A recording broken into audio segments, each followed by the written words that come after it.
Hi everyone, Russ Thomas here from RST Coaching Academy. Welcome to a new episode of Money Talks, where we talk about money and how to make more of it.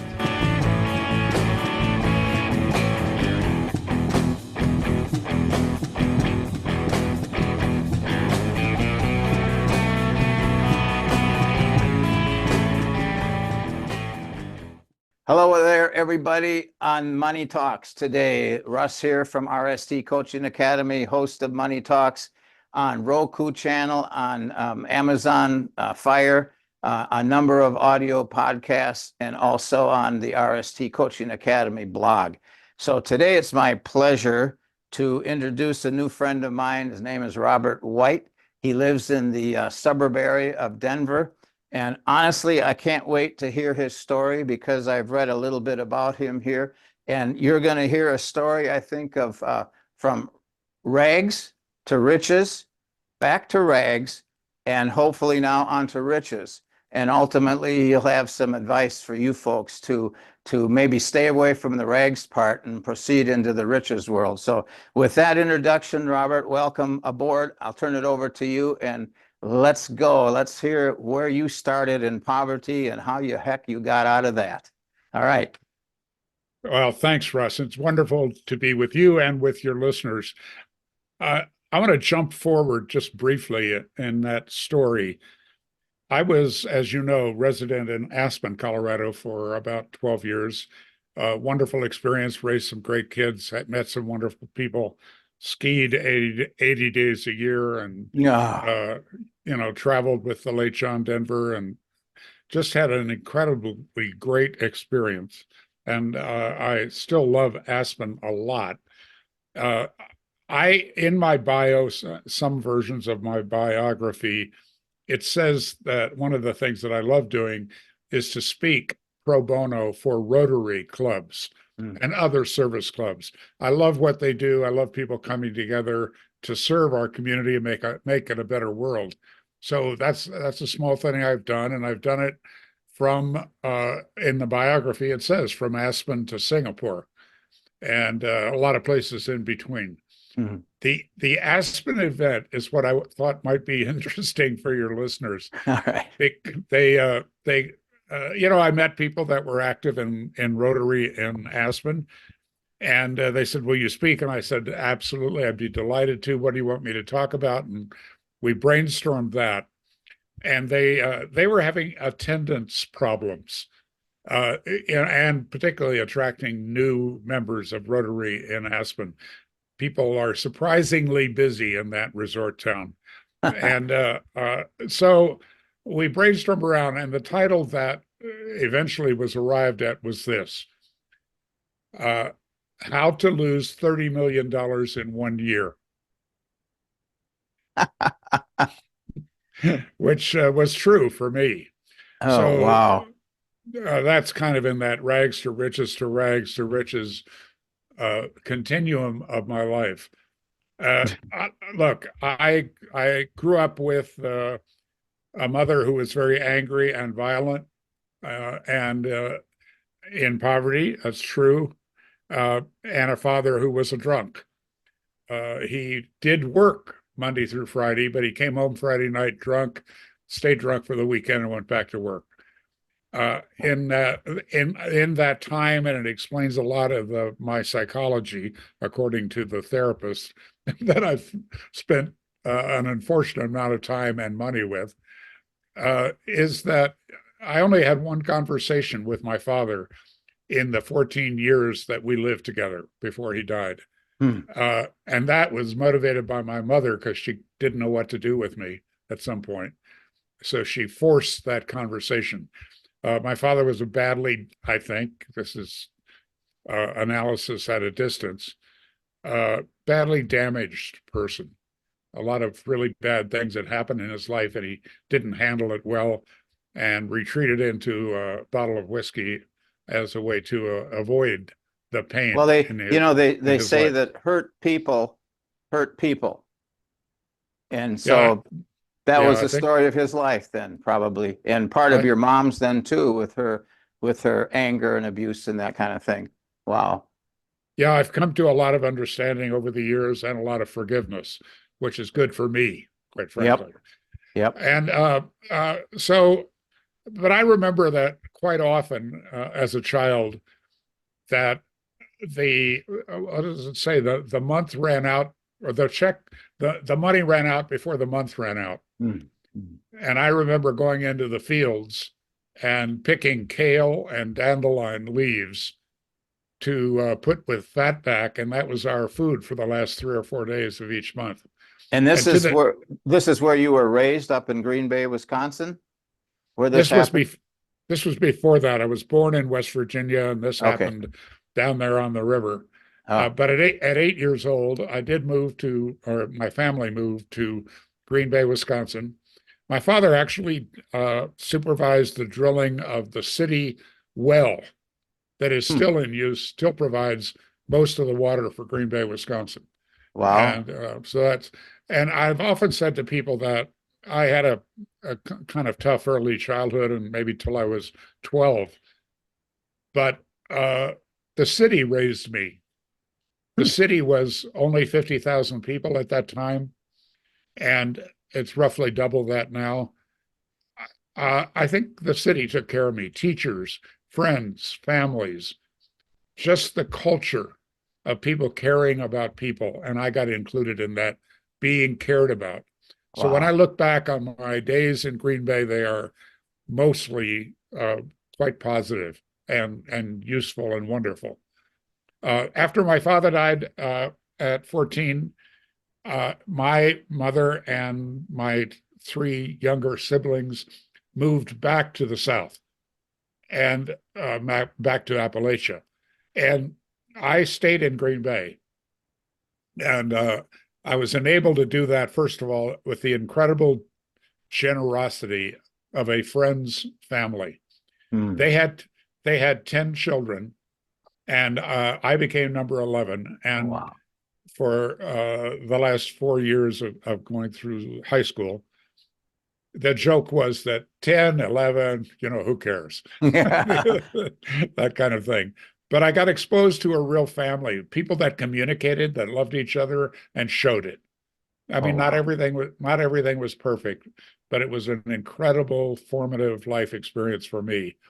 And Michael Shallop, my dear friend of now more than 50 years, uh, uh, he and I shared a bedroom and that life together.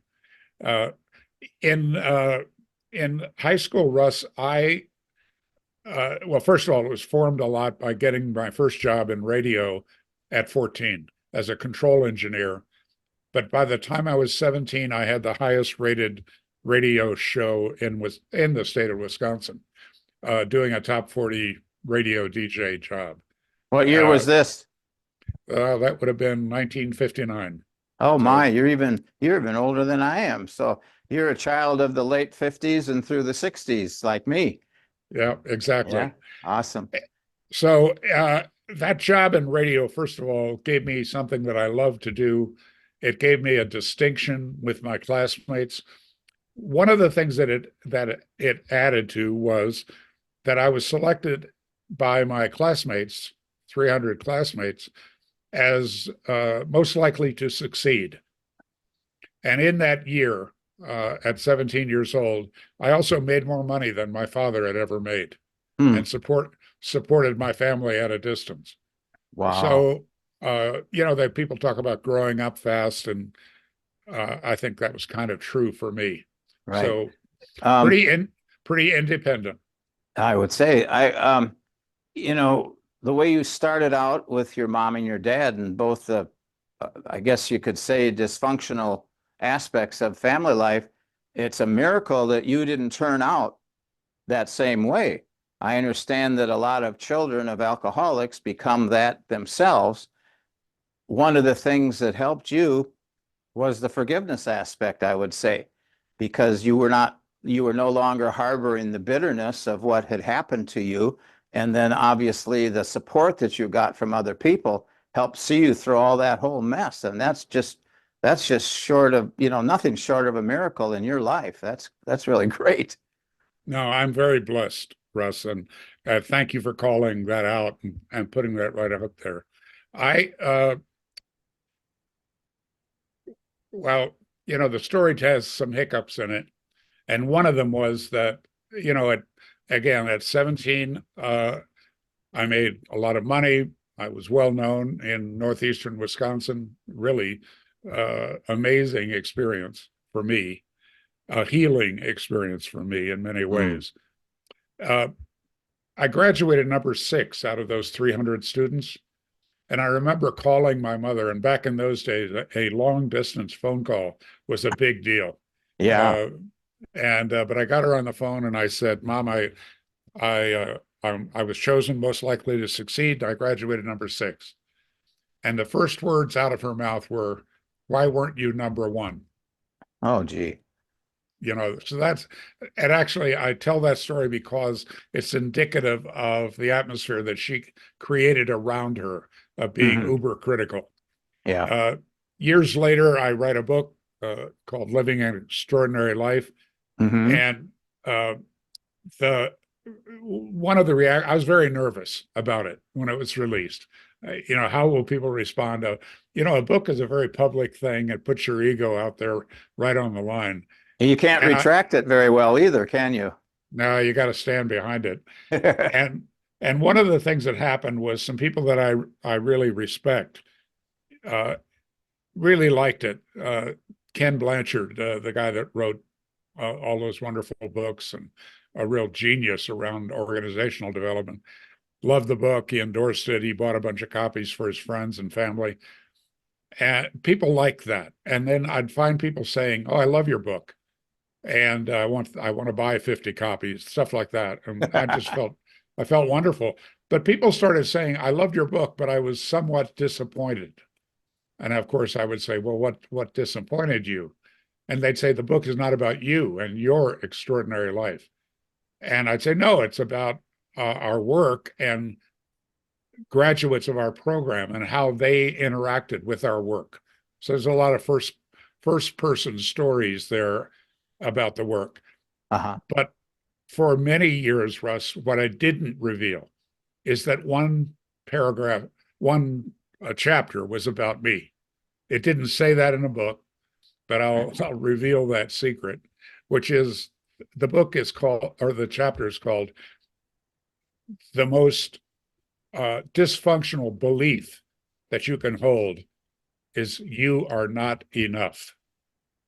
I am not enough. That one's about me. And that came from that kind of patterning from Mom and from Dad, and the way I grew up. So even though I responded to that in 2 ways. Number one is I'll never be poor again. That I don't know if I ever languaged it back in those days, but I now see that that's what drove me. And the second part of it was, I'll show you. I'll prove to you that I'm enough, even though I don't feel it inside me. So I spent the next 10 years until I was 27 years old making my classmates wrong. I had a young marriage and divorce. I felt horribly guilty about that. I had 3 heart attacks at 19, 21, and 23, which meant I didn't finish college. Felt bad about that. I was failing in my little sales business and felt guilty about that. And at 27, a friend of mine went out to California and did one of the early human potential movement seminars. He was in a similar business to mine. He came back. My business stayed flat, struggling. His took off. And what was your business at the time? A little sales business selling skincare on a party plan. So, you recruit a bunch of women and they go out and arrange these parties. But I was late on payroll. All of that kind of stuff about business failure. So I went to this little 4-day program with arms crossed, eyes crossed, legs crossed, negative, just to make my friend wrong. because of his enthusiastic endorsement of that program, which was called Mind Dynamics, MDI. And I went there negative and cynical, and in that 4 days changed my life for the better. So there's nothing like a mindset reset, is there? Yeah, I got to see things that other people could see about me, but I couldn't see it. Yeah. I've spent 23 years of my working life abroad in Asia, and I've studied Zen Buddhism a little, enough to, I guess, be dangerous. But one of the Zen sayings that I love is that fish don't describe water very well. Whatever you're in, you don't see it. And so, that's the value of trainings, of coaching, of mentoring, is that other people can see things about you in terms of negative patterns that you have and the predictable outcomes of that, but also your strengths and the gifts that you are to the planet and to your family, to your community. And we don't see the forest for the trees because we're just right there.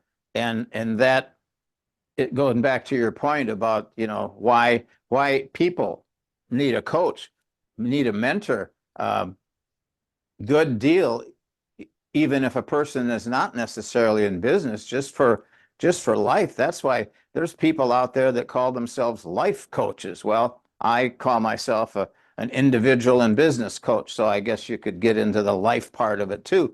But my coaching revolves around business and how to make a business better. And that's the thing, is a lot of people don't see the need for that, right? They're just stumbling along and they're wondering why they're such a mess, but it's just right in front of them and they can't see past themselves, or they can't see past their situation. So good for you that you've acquired that and are able to market that. Well, I had a fantastic experience. In that training, there is not one word about money or success. It's all about you and your potential and what can happen if you get your head right, if that mindset shifts to one of abundance and potential. My income tripled the excuse me, and that's being too ambitious. The following year, Russ, my income tripled. And the year after that, it went up 10 times. And that was in the same skincare program with still doing the house parties. Yes. So did that mean that you were able to book that many more times parties, or that you were able to sell that much more product to, say, a current level of parties? You know what I'm understand me? Got it. And look, what I got from the seminar is I got myself out of the way. I got my doubts, my fears. A big part of it was taking personal responsibility for all of my life. And what that led to is, this is might sound a little arrogant, but it's my language. I became more attractive to people, which meant my recruiting increased tenfold. Okay. And I also started teaching others about how to do what I was doing. Perfect. And they paid me for that, or indirectly through commissions. And I sold that business in that third year. I moved to New York City and I became a contract sales trainer and manager. And I went from managing 31 people directly to 850. And I realized that the methods I used with 31, which is basically interview, touch all 31 of them every week. You can't do that with 850. So I started doing weekend seminars, and in those seminars, I recommended to people that they go through the Mind Dynamics class. Sure. And I had the help of the local New York City Mind Dynamics instructor in doing that. And I enrolled over 400 people into the Mind Dynamics training. And I didn't know anything about the content I just knew it was good for me. I Uh-huh. didn't understand how they worked their magic. And I I didn't know who founded the company. I knew nothing about it. I certainly didn't get paid for doing it. Uh-huh. I did it because I found out that when those people went through that training, my results went up. And it was a totally selfish gesture. Oh, wow. And So did you pay the tab for these people to go? Did the company pay the tab or did they spring it for themselves? they sprung it for themselves. Okay. The, uh, in the original group back in Milwaukee, Wisconsin, uh, I helped a few people that were in my organization. Uh-huh. I would pay half and in some case all of their tuition. Uh-huh. Uh, but one day I got a phone call, and this very courtly British gentleman introduced himself as the founder of Mind Dynamics and Hmm. chairman of their board. And he told me that he had heard about me, that he appreciated my support, blah blah blah, and would I like to come out to California to meet him? And I got to fly first class for the first time in my life on at his expense. So I flew out to California, and 10 days later, I was president of Mind Dynamics, Oh my goodness. running the business of that business. This was a job interview, wasn't it? It was a job interview, but Yeah. he was clever enough to not say that. Uh-huh. Russ, I took a 70% pay cut Oh, to do that. oh Uh, wow. I did get a promise if I hit some targets of any car that I wanted. And of course, as a young guy, that's a great promise. Oh yeah. Yeah. That's a close. Yeah. Uh, How old were you then? 29, Oh wow. You 29. were you were not even 30 years old by then. No. Awesome. So I moved to Northern California, became president. I spent a couple of years kind of straightening out the US business. I learned a lot. I traveled a lot. I had a lot of fun. And the last 2 years with Mind Dynamics, years 3 and 4, I set up 5 foreign subsidiaries. So Hmm. I got to travel to Europe, to Australia, to Asia, and set up these companies. The only country that I said no to was Japan. Hmm. And then after 4 years, the chairman's partner in the business died in a plane crash, Hmm. and it broke my boss's heart. I don't have any other way to say it. They were very, very close. They probably saw each other once a month, but Hmm. they were just extremely close, Uh-huh. passionate about the work and about what we were doing. And Alexander basically quit the business and sold his shares to the estate of his late partner, which is Hmm. a business transaction I had never heard of Huh. before or since.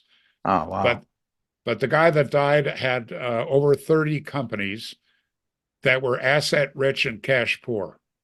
Hmm. We were asset poor and cash rich. Uh, Wow. that's that's the nature of a successful training business. Yeah. Uh, when they get big enough, you make a lot of money. Oh yeah. And Yeah. so the IRS came calling to the estate, of course. They want their money. And so they made the wise choice to buy the other 50% of Mind Dynamics so they would have access to the cash. All the cash, all the dough. Yep. Yeah, which meant that I was now reporting to the estate, the trustee of the Sure. estate. Mm-hmm. One of the worst experiences of my life, business life. Who didn't know Uh, nothing about nothing. He was just right. your boss. That's all. And he wants the money now. Yeah. Yeah. And I have lots of stories about that. But I treasure the 4 years working for Alexander, building Mind Dynamics, getting to travel as a young guy who grew up in Green Bay and had never been out of the state of Wisconsin Wow. until that kind of thing. So wonderful, wonderful experience. And so I left Mind Dynamics and I launched a company called LifeSpring. And LifeSpring went on, by the way, to operate in 17 U.S. cities, over 500,000 graduates of our programs. Hmm. But the company did not work for me. And for people that are in business and thinking about business issues, what I learned in that experience is what I teach today. It informs my entire life. And it was essentially a failure because after 6 months with LifeSpring, I sold the company to my staff for nothing down and forever to pay because it didn't work for me. Hmm. And what I learned there was the importance of a clearly defined and communicated purpose, vision, values, and strategic intent for any company. But I assumed that I had that in LifeSpring. And when the signs that I didn't have it showed up, I didn't know what to do. So terrific learning. And the thing that I didn't mention was that after my trip to Japan, where I said no, they telephoned or faxed me every month saying, when are you coming to Japan? We want this training in Japan. And I was always with Mind Dynamics, we were busy. And also Japan is at that point time and still an extremely expensive place about space. And one of the things about the training business, we need space. We need big meeting rooms. Right. So I had said, and also we were super busy. And then starting LifeSpring, I'm in a startup. They kept contacting me. I said, no, we're struggling with a startup here. Yeah. Now, was LifeSpring anything like Mind Dynamics? Was it kind of modeled the same, or was it a totally different animal? It was different in a few key ways. First of all, Mind Dynamics was 1 4-day training. And only near the end of the Mind Dynamics run did they offer a second program. With LifeSpring, we had a series. We created a series of programs. First one kind of introductory, the second one much deeper work, and the third one was a practicum where people go out and put the training to work. I see. Really based, frankly, on my success following the Mind Dynamics training. Okay. The other difference was that LifeSpring and subsequent work that I've done was more experiential, more learning games, simulations, conversations. It wasn't just lectures and what's generally called guided meditation. So it's much more active and frankly, much more fun, in addition to being it's a really powerful learning experience. So there were distinctions. I see. Also, we had full-time trainers and that's all they did. Where with Mind Dynamics, they had to both enroll people in their training and teach the course, which limited it to some degree. So I sold LifeSpring. Now I'm broke. I put every cent that I had into LifeSpring. And as I mentioned, I sold it for nothing down and forever to pay. It's a classic joke. Wow. And they took longer. They took longer than forever to pay, but they did eventually pay me. Was this part of your Aspen, Colorado experience? No.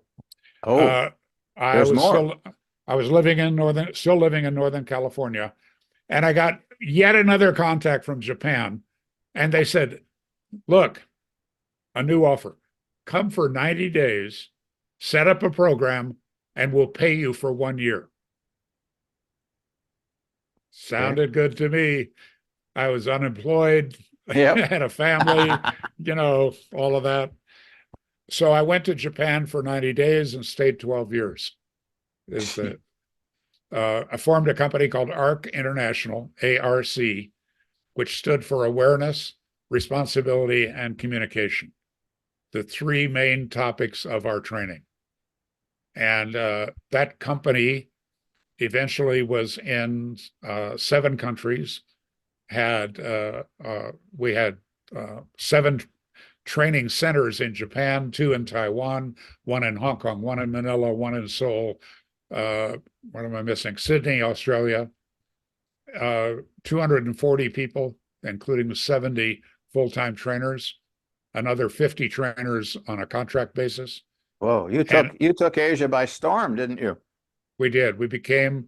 We brought experiential learning to Asia, which is something I'm really proud of. I mean, plenty of mistakes, plenty of being broke, all of the entrepreneurial stories. We had them, but I always felt that idea was blessed, that God wanted me to be there and God took care of us, I because guess so. there's Well, no other way to explain some of the things that happened, the people I attracted, the commitment that we generated. So those two companies, LifeSpring and ARC, graduated 1,300,000 people from these high impact experiential learning events for leaders. wow. So hugely successful. And Russ, there's no other way to say this. So you work 7 days a week, you work long hours, all of that kind of stuff, and some great stories, incredible stories, travel all over Asia and meeting great people. And out of kind of nowhere, I fell in love for the first time. Oh my goodness. At what age? Oh, I don't know, 40-ish, Okay. something. I haven't really thought about the age, but yeah, I think about 40. All right. And uh, that motivated a move back to the US. Mm. I had lived abroad for a long time. And so I moved to Colorado, uh, built the big house in Aspen, bought a jet, all of the nouveau riche things. You trying to impress the chick or what? She wanted the big house. That's true. Oh yeah, you were trying to impress the chick. I Yeah. was trying to, I think more than that, I was trying to make her happy. Yeah. And I thought money would do it. That turned out to not be true, but at least that's what motivated all of that. She was running back and forth. In addition to business, she was running back and forth to the state of Washington to help her parents. Mm. And then there's the mighty real motivator behind the jet was ego for me. Oh yeah. My neighbors had a jet, so I had to have one. Oh yeah, right. But I had a wonderful time. I skied. We raised two birth children, two adopted special needs kids, and did a lot of hiking, a lot of biking, and was on 6 nonprofit boards. Traveled for 6 months with the late John Denver, presenting a program about a sustainable future. Mm. Just incredible experiences. Became a member of the board of directors of the Desmond Tutu Peace Foundation. One of my heroes is Archbishop Tutu. I'm not Catholic, but he's one of my heroes. All right. And so just an incredible experience. And then in the same 90-day period, the love of my life left me for a lawyer, and the top 7 people in my company spun off, started their own company in competition with me, took my graduate list, my key people with them, and created the failure of ARC International. Wow. I mean, I jumped back into it. I put a lot of money into it, but it was fatally wounded. Oh And boy.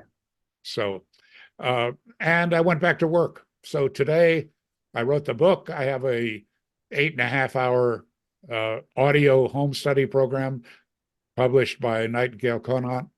I work with leaders of small to medium-sized companies that are on a growth path, mentoring them, supporting them. It's a form of coaching, Uh-huh. and serve on a couple of boards and things like that. So I'm having a lot of fun. I just confirmed this morning I am returning to Asia in May for 3 weeks to do a series of programs there. I'm excited about that. I have a lot of friends there. So So I'm the classic entrepreneur. I get excited about things. I get passionate about things, and then I go find some people that are good to help me bring it Right. into reality. Yeah. I tell people that I am a hopeless entrepreneur. Yeah. I just love business. And, the saying goes that love makes the world go around. Well, I think business does too. Um, Without business, there's not a whole lot of stuff going on. How did you, just briefly, how did you market these training programs, Mind Dynamics, and the ARC, and then the LifeSpring? How did you, I mean, Mind Dynamics was already an existing concern, but you started LifeSpring, you started ARC. How did you market those to the world to get known and subsequently get people to come for the training? Well, beginning with Mind Dynamics, which where I started as a student, Uh-huh. I went there because a friend told me about it Right. and highly recommended it and knew it was right for me. Uh-huh. And referral selling is the answer to your question in all Okay. cases. With ARC, my biggest success, I guess, and biggest failure, uh, it was 100% referral selling. Hmm. That if people who went to the training got great value, told their friends, told their family, told their colleagues at work, and then we had a structured program to help them introduce our program to others. I see. So that's And how it happened. there was some kind of a reward then for these people that would refer their friends? How did that The work? only reward was being a gift to their friends. Okay. Just the satisfaction of knowing that they found something great and they passed it on to their friends. I mentioned that there was this third program that was a practicum.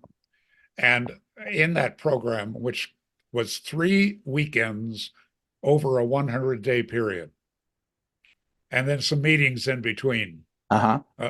Today those meetings would be done on Zoom, but Mm-hmm. at that time they were done in person at our training centers. And in the first weekend, what people did was to set 3 goals. First goal was personal, whatever really needed to be done in your life. And, for some people, that was a business goal. Some of them, it was getting all their closets cleaned out and straightening up their physical environment. Some of it was travel. Some of it was reconnecting to family members, all kinds of personal goals. Sure. The second goal that we asked them to set was community service. Now, in America, that's usually an individual effort that somebody decides they're going to go read to children once a week at an orphanage. Another person wants to conduct programs for people in rest homes, Mm-hmm. in retirement homes. Other people want to clean up the trash along their favorite river. Lots of different things. Right. Uh, my most recent activity was it's the second year I did this at Thanksgiving, joining an organization that provided this year 7,000 Thanksgiving dinners in Mm. one day. In one Wow. day. Woo. So, Wow. so you'd set a goal of something, or maybe to raise some money for something. Your Uh-huh. local animal shelter. Mm-hmm. In Asia, those community service goals were always group oriented. So the entire group would take on something. Oh, wow. But the same goal, that you have a community service goal, something that's outside of you. And the third goal was enrollment into our seminar. And our pitch was this: did you get value? Everybody says yes, or they wouldn't be there. Do you think the world would be a better place? Your world, your community, and the bigger world would be a better place if everybody went through this training, got in touch with their heart's desire, got in touch with their potential, did some healing from past trauma. Mm-hmm. Would that help other people? And they all answered yes. Oh, And our second piece of it was, look, you've set some goals. No matter what your goals no matter what your vision for your future, you will have to include other people. Now, listen, folks that are listening and watching this, listen to what he's saying. Whatever you want to do, it's going to require you working with other people. Okay, go ahead. Yes. You know, in business, that could be a supplier who gives you a little more generous payment terms. That could be a banker who provides some seed money. That could be a client, certainly. Ultimately, it could be your own staff. But it's all about enrolling other people in your dream. That's how you make progress. So, you know, we all kind of, I don't know about you, Russ, but I'll guess this is true. We grew up when selling was a bad thing. Oh, yeah. You know, it has a negative connotation. The car salesman. And the Stigma. pressure salesman and Yeah, the yeah. manipulative salesman. The first sales training class I went to, included in it was this. It was called pen handling. Pen handling. You know, how to get the pen from your hand into the buyer's hand. Uh-huh.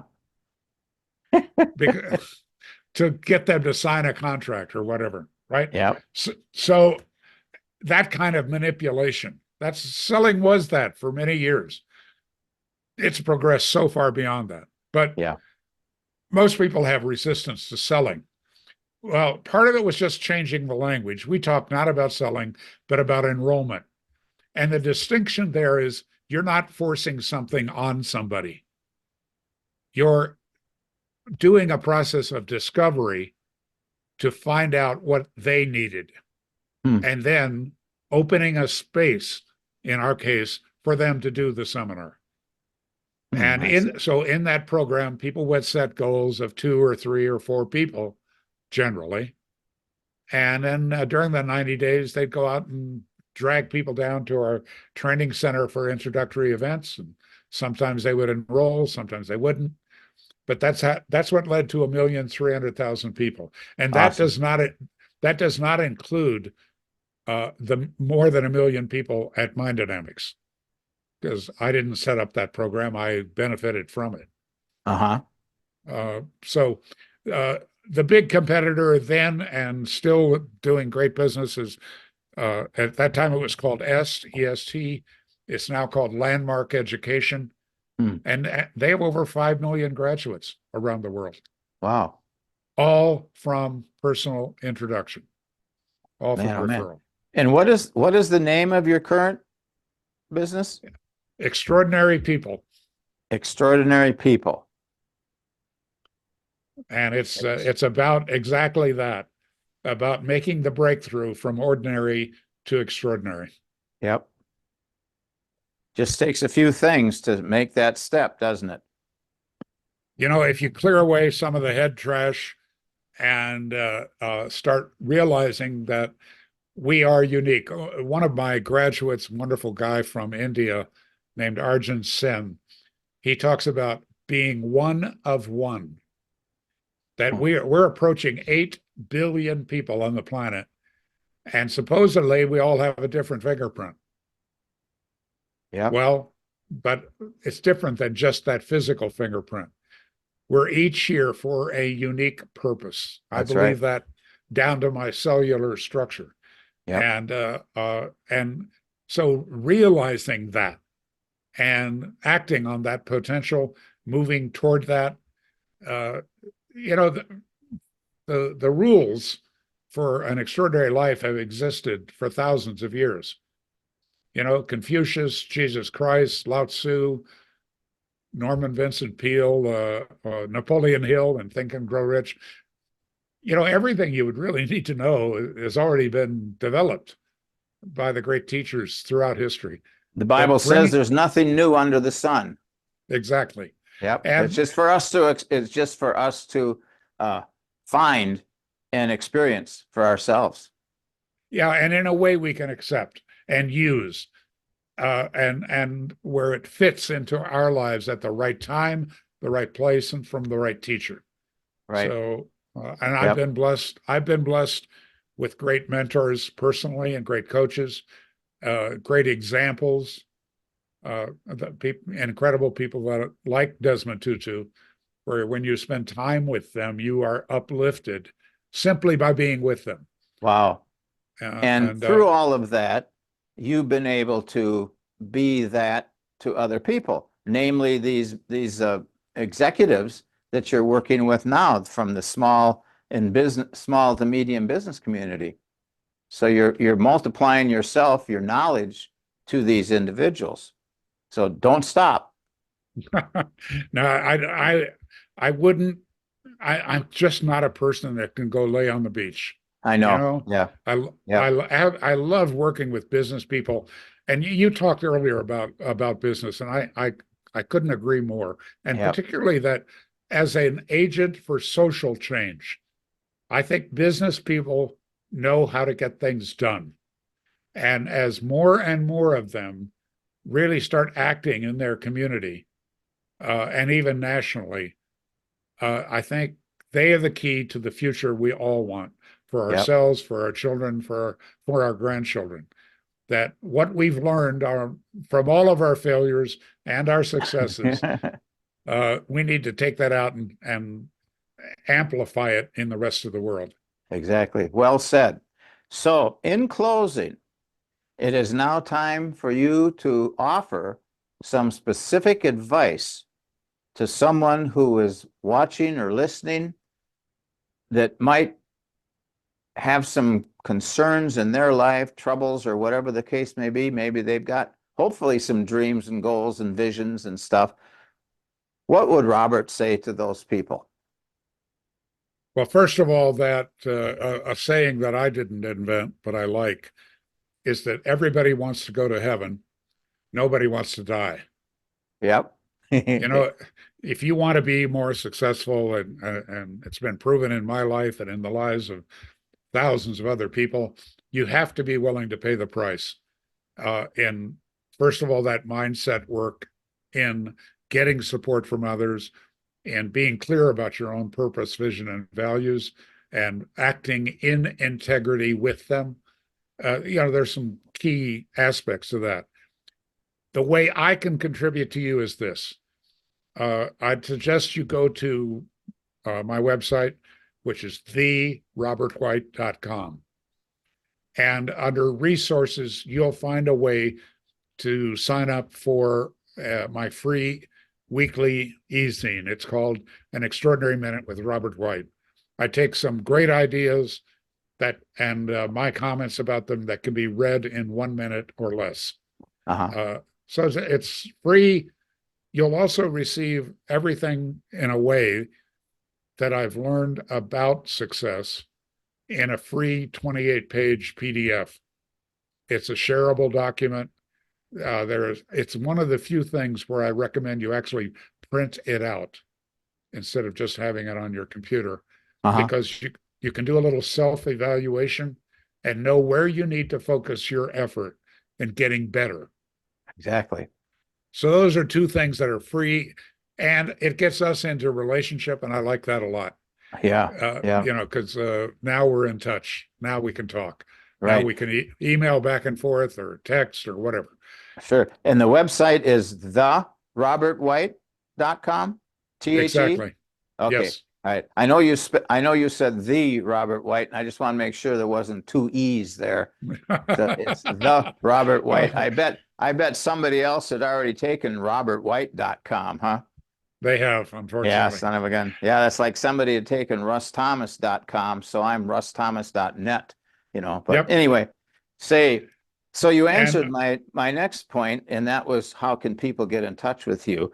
Through your website. That's the way to start a conversation, folks, with Robert White, to get on his website, to sign up for these little tidbits of information. Those are on a weekly basis, I understand. For the last 12, now almost 13 years, yes. Wow, and it just keeps spewing out of him. That's just awesome. And if you're running a business and got a little bit of momentum and want to find out more about what I actually do, on that website, you can sign up for a free 30-minute session with me. You have to bring an issue, something specific for us to talk about. But instructions for that are on the website. There's no charge. I set aside time every week to spend time with business people, contributing whatever I can in those 30-minute That's pieces. really awesome. Very awesome. So you've said a lot, you've done a lot, you're still doing a lot. And just like me, there doesn't seem to be any sign of either one of us retiring to the beach. And that's a good thing, because I think then you just kind of waste away. And when you have no purpose, no goals, it's like, why even get up in the morning? So kudos to you for continuing on and all you've accomplished. I appreciate that. So folks, just want to say, I hope you've learned a lot listening to Robert's story, where he's come from, what's happened to him in his life, what he's accomplished, things that he's learned, and what he's doing now, and how he wants to help people like yourself through some of the muck and mire of life, muck and mire of business, whatever the case may be. Go to therobertwhite.com, sign up for his newsletter, sign up for that PDF, maybe even sign up for that 30-minute session and stuff. So that's about it for today. If anything I can do for you, rstcoachingacademy.com, phone number 386-286-2450. And with that, I think we will say adieu for now and go over and out until next time. All right, bye-bye. Hi, thanks for being here today for another episode of Money Talks. I hope it was informative and encouraging to you. If it struck a chord in your heart, or if you have any questions or comments, please let us know. Visit us at rstcoachingacademy.com, call 386-286-2450, or send an email to email@rstcoachingacademy. Thanks again, and until next time, be great.